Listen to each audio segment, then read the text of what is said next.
Assalamualaikum students, how are you? I hope you all will be fine. The topic which we are going to discuss today is past perfect continuous. Yes, देखना ये है कि past perfect continuous का tense हमें किस चीज़ के बारे में बताता है, इसकी पहचान आइडेंटिफिकेशन होगी कि हमें कैसे मालूम होगा कि उर्दू के ये फिक्रे past perfect continuous में डिस्कस किए जाते हैं। और इसी के साथ साथ इसमें यूज़ होने वाली हेल्पिंग वर्ब मेन वर्ब को भी देखेंगे। और लास्ट में इस लेक्चर के उर्दू के अगर कोई फिक्रे हमें दिए जा रहे होंगे उसको इंग्लिश में ट्रांसलेट करते वक्त किन किन स्ट्रक्चर्स को हमें देखना होगा, सिंपल में, नेगेटिव में और इंटरोगेटिव में कैसे कैसे स्ट्रक्चर्स हमें देखने को मिलेंगे। तो ये सारे डिस्कशन जो पास्ट परफेक्ट कंटिन्यूस की है उसको आज के इस लेक्चर में कवर करेंगे। तो आइए स्टार्ट करते हैं पास्ट परफेक्ट कंटिन्यूस। जी, तो सबसे पहले देखना ये है कि ये हमें टेंस बताता किस चीज़ के बारे में है। तो वो सारे के सारे वो काम जो पास्ट में स्टार्ट हुए थे किसी टाइम से और पास्ट में ही ख़त्म हो चुके हैं, यानी कि पास्ट में कोई काम स्टार्ट हुआ और पास्ट में ही वो काम ख़त्म हो चुका था, तो उस तरह के जितने भी जुमले होंगे, जितने भी फिक्रे होंगे, वो सारे पास्ट परफेक्ट कंटिन्यूस के होंगे। ये बात आपको एग्जांपल से क्लियर होगी। जैसे वो 2 दिन से सफ़र कर रहा था, देखिए अब इसमें टाइम बताया गया 2 दिन से, पास्ट में इसने एक काम शुरू किया और पास्ट में ही वो काम उसका चल रहा है। तो वो 2 दिन से सफ़र कर रहा था, वो सुबह से मैच खेल रहा था, या मैं सुबह से बाहर खेल रहा था, वो सुबह से खाना पका रही थी, वगैरह वगैरह। इस तरह के जो भी जुमले होंगे जिसमें कोई काम पास्ट में स्टार्ट हुआ और पास्ट में ही वो चल रहा है, तो उस तरह के जुमले, उस तरह के सारे फिक्रे पास्ट परफेक्ट कंटिन्यूस में डिस्कस किए जाते हैं। जैसे सूरज 2 मिनट से निकल रहा था, सूरज 2 मिनट से गुरूब हो रहा था, वगैरह वगैरह। तो अब इसमें पहचान देखनी है, आइडेंटिफिकेशन क्या होगी हमारे पास। The very first thing which we have to see is that identification. पहचान क्या होगी अगर उर्दू के फिक्रों के आखिर में रहा था, रही थी, रहे थे, इस तरह के जो भी अल्फाज आएंगे तो वो सारे के सारे फिक्रे पास्ट परफेक्ट कंटिन्यूस को शो कर रहे होंगे। अब यहाँ पर कंफ्यूज ना होइएगा कि हमने पास्ट कंटिन्यूस का टेंस भी देखा था, उसमें भी सेम टू सेम यही पहचान थी, रहा था, रही थी, रहे थे, और यहाँ भी सेम टू सेम पहचान है। तो फिर डिफरेंस क्या हुआ? The only one difference is that यहाँ पर टाइम दिया जा रहा होगा और वहाँ सिंपल पास्ट में कोई टाइम नहीं दिया जा रहा होगा। यहाँ कोई काम कंटिन्यू है, जारी है, लेकिन किसी वक्त के साथ जारी है। वहाँ पर सिंपली कोई काम जारी था, जैसे वो खेल रहा था, ये पास्ट कंटिन्यूस का जुमला होगा।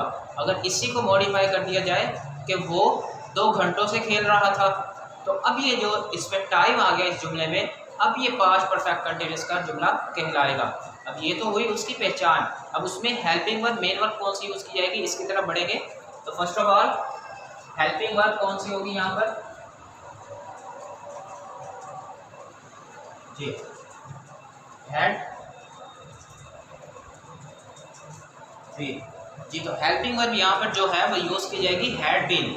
अगर ही, शी, इट, आई, हुई, यू, दे, सिंगुलर हो, प्लूरल हो, जो भी केस होगा सब्जेक्ट में, एक ही हेल्पिंग वर्ब यूज़ की जाएगी and that is had been. अब हेल्पिंग वर्ब के साथ मेन वर्ब भी आएगी आगे, वो कौन सी होगी? जो मेन वर्ब की यहाँ पर फोर्थ फॉर्म यूज़ की जाएगी। जैसे हमने प्रेजेंट परफेक्ट कंटिन्यूस में देखा था, ये पास्ट है, प्रेजेंट परफेक्ट कंटिन्यूस में वर्ब की फोर्थ फॉर्म आई थी, यहाँ पर भी same to same fourth form of verb use की जाएगी। हेल्पिंग वर्ब को देख लिया, मेन वर्ब की फॉर्म भी देख ली। अब बढ़ेंगे स्ट्रक्चर्स की तरफ के। इंग्लिश में जब ट्रांसलेट करने लगेंगे उस सेंटेंस को, उस जुमले को, तो सिंपल में, नेगेटिव में और इंटरोगेटिव में किस किस तरह के स्ट्रक्चर्स होंगे। तो स्ट्रक्चर्स की तरफ देखते हैं।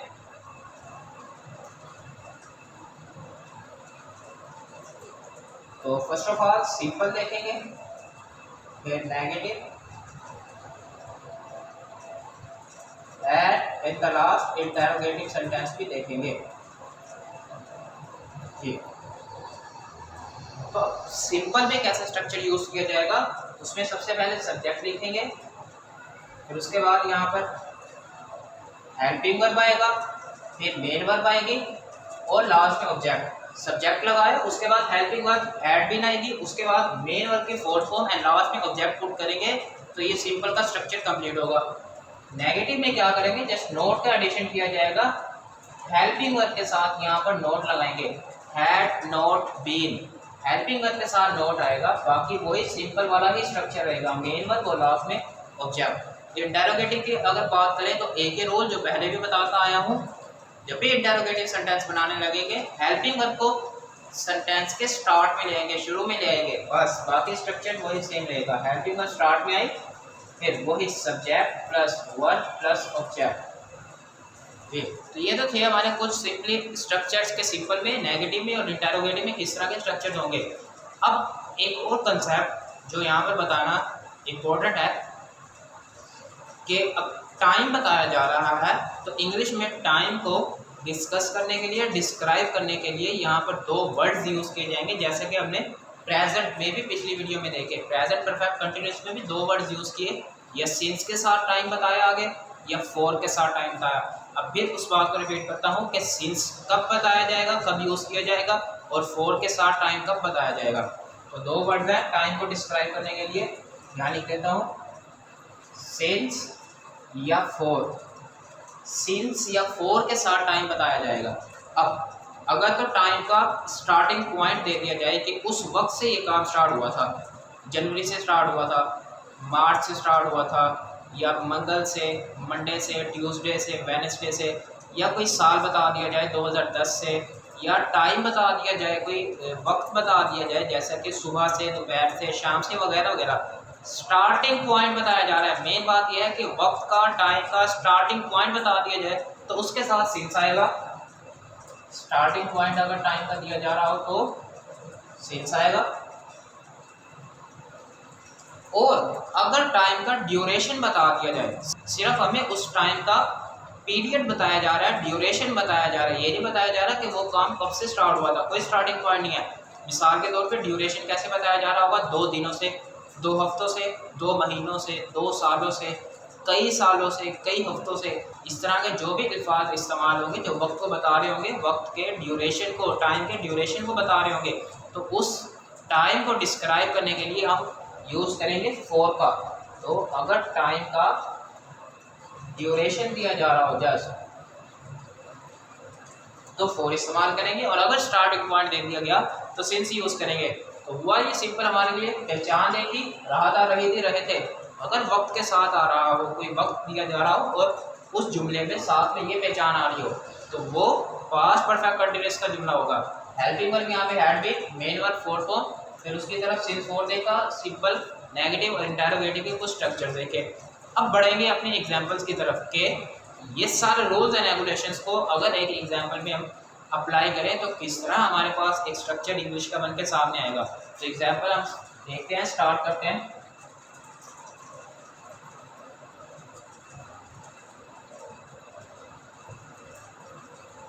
जी, सिंपल सा एक स्ट्रक्चर बनाएंगे। तो वो 2 दिनों से खेल रहा था, वो 2 दिनों से खेल रहा था, सिंपली है, वो 2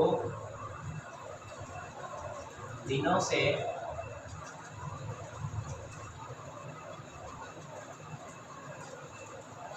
खेल रहा था।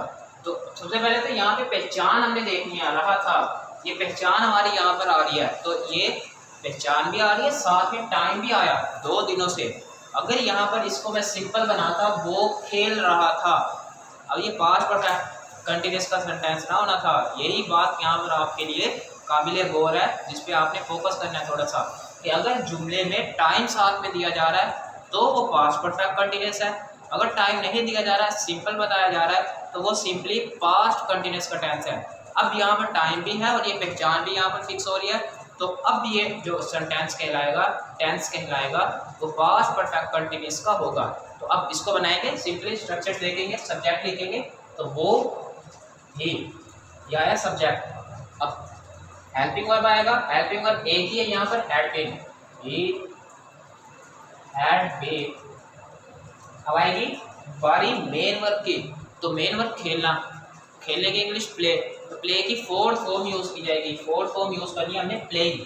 ही हैड बीन प्लेइंग प्लेइंग। अब बताना है 2 दिनों से, तो टाइम बताना है, तो टाइम के लिए सिंस और फॉर यूज़ करना है। अब 2 दिनों से बताया, ये नहीं बताया जा रहा कि कौन से 2 दिन है, स्टार्टिंग पॉइंट हमें नहीं मालूम। 2 दिनों से, वो कोई भी 2 दिन हो सकते हैं, हफ्ते के, महीने के, हमें नहीं मालूम कि वो कौन से 2 महीने हैं, जस्ट ड्यूरेशन बताया जा रहा है, तो उसके लिए फॉर यूज़ करेंगे हम। For 2 days he had been playing for 2 days, वो 2 दिनों से खेल रहा था। अब अगर नेगेटिव की बात करें कि वो 2 दिनों से नहीं खेल रहा था, जस्ट हेल्पिंग वर्ब के साथ नोट लगाना है, बाकी वही रहेगा। he had not been playing for 2 days, हुआ सिंपल। ये हुआ नेगेटिव, वो 2 दिनों से नहीं खेल रहा था। he had not been playing for 2 days। अब बारी आई इंटेरोगेटिव की, जी सवालिया की, क्या वो 2 दिनों से खेल रहा था। अब क्या करेंगे, एक ही रूल है कि हैविंग वर्ब को स्टार्ट में लाएंगे, बाकी सिंपल वाला रहेगा। हैविंग वर्ब क्या था यहाँ पर, had been, had he been playing for 2 days, और लास्ट में इंटेरोगेटिव मार्क लगाना यहाँ पर जरूरी है। तो सिंपल देखा he had been playing for 2 days, negative देखा नहीं खेल रहा, he had not been playing for 2 days। फिर इंटेरोगेटिव देखा, क्या वो 2 दिनों से खेल रहा था, had he been playing for 2 days। तो ये सिंपली रूल्स एंड रेगुलेशंस को हमने एक उर्दू के फिक्रे पे अप्लाई करके उसको इंग्लिश में ट्रांसलेट किया। तो इसी तरह आप बहुत से उर्दू के फिक्रों को इंग्लिश में इसी सेम कैटेगरी से, सेम टेक्निक से इंग्लिश में कन्वर्ट कर सकते हैं। जैसे सूरज 5 बजे से मशरिक से निकल रहा था, सूरज 6 बजे से गुरूब हो रहा था। या इसी के साथ अगर हम और देखें, उस्ताद सुबह 7 बजे से पढ़ा रहा था। या और इसको और एग्जांपल्स को अगर हम साथ में देखें कि वो 2 घंटों से खत लिख रहा था, वो 2 घंटों से सफ़र कर रहा था। तो ये सारे जुमले होंगे। जैसे वो 2 घंटों से सफ़र कर रहा था, he had been traveling for 2 days, वो 2 दिनों से सफ़र कर रहा था। मैं कई दिनों से इस घर में रह रहा था, ये भी पास्ट परफेक्ट कंटिन्यूअस का टेंस होगा। I had been living in this house for many years, मैं कई सालों से इस मकान में रह रहा था, वगैरह वगैरह। बहुत से इस तरह के हम जुमले बना सकते हैं। तो आपने अब जुमलों को उर्दू में लिखना है, सारी ये टेक्निक, सारे rules and regulation same technique के साथ उस पर अप्लाई करके उसको इंग्लिश में ट्रांसफर कीजिए और इस टेंस पे ग्रिप हासिल कीजिए, इसको ईजी से ईजी बनाइए। तो पास्ट परफेक्ट कंटिन्यूअस का टेंस इतना ही, इतना सिंपल। मुझे दीजिएगा इजाज़त, रखिएगा दुआओं में याद। मिलते हैं नेक्स्ट वीडियो में, तब तक के लिए अल्लाह हाफिज़।